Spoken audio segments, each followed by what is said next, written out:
Chacun a son interprétation de la réalité et il n'y a pas une interprétation qui est meilleure qu'une autre. Puisque la réalité n'existe pas vraiment. C'est ça. Il y a autant de réalité qu'il y a de gens. Or, Subjectif. il n'y a rien de plus faux que ça.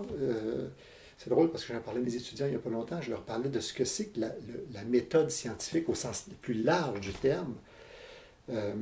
L'idée, le principe le plus fondamental de la méthode scientifique, c'est la réfutabilité.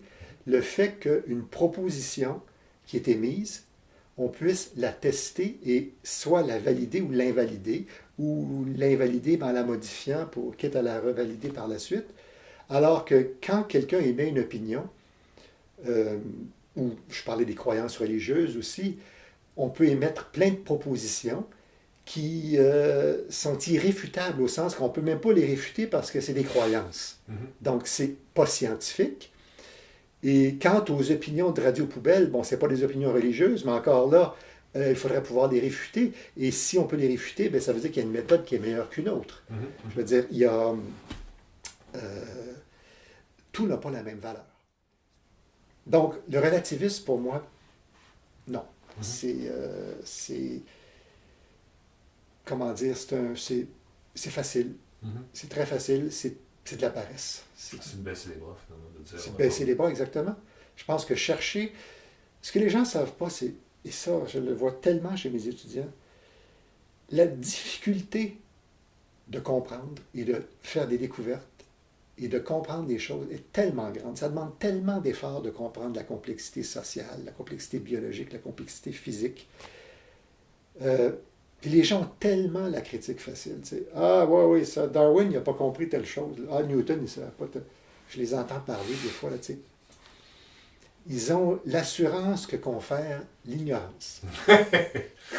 Plus tu es ignorant, plus souvent tu es confiant de tes opinions parce que tu ne sais pas tout ce que tu ignores. Plus on avance, moi en fait c'est comme ça que je me sens, plus j'avance, plus je suis conscient de mon insignifiance. Et j'essaie de transmettre ça à mes étudiants. Je pense que c'est le plus beau cadeau que je pourrais leur faire. Mais je pense qu'il faut s'en rendre compte par soi-même que la réalité est complexe. Et les radios poubelles, on revient souvent là-dessus, ils sont tellement pas dans la complexité. Ils sont dans le simplisme, et c'est ça qui pogne. Hein? C'est ça que les gens aiment ça, avoir des réponses faciles.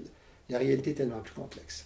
Tu prends une espèce de primate donnée, les groupes sont très, très méfiants, très hostiles par rapport aux autres groupes. Ce sont des ennemis. Quand ils se rencontrent, ils vocalisent, ils chicanent, ils peuvent même se battre. Bon, il y a une espèce de, comment dire, de xénophobie. Tu sais, c'est généralisé chez les animaux. Ce qui suggère fortement que les premiers hominidés aussi, qui vivaient il y a 6-7 millions d'années, étaient aussi xénophobes. Le problème, c'est que nous, avec la culture, la capacité symbolique, avec les croyances religieuses, on a généré une quantité incroyable de critères de différenciation des groupes. Les primates, c'est juste, est-ce que je le connais ou je ne le connais pas? Est-il familier ou non? Il n'est pas familier, je ne l'aime pas. Chez nous, c'est est-ce qu'il parle comme moi? Est-ce qu'il mange comme moi? Est-ce qu'il mange la même chose? Est-ce qu'il a les mêmes croyances que moi? Donc, on est dans un univers où on peut se différencier à l'extrême. Et là, ça vient chercher dans notre passé évolutif une méfiance, très grande méfiance. Ce qui fait qu'il est très facile d'aller susciter la méfiance chez un bon orateur, là, s'il est capable d'associer des aspects négatifs à des différences. Il va soulever des foules d'une façon... Bon. L'éducation, c'est le salut. C'est le salut hein, face au monde terroriste dans lequel on vit. C'est l'éducation.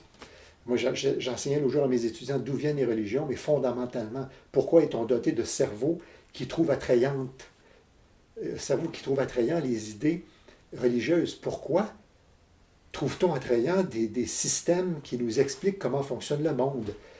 Pas comment ils fonctionnent les religions, mais pourquoi on est si parasité par des croyances religieuses.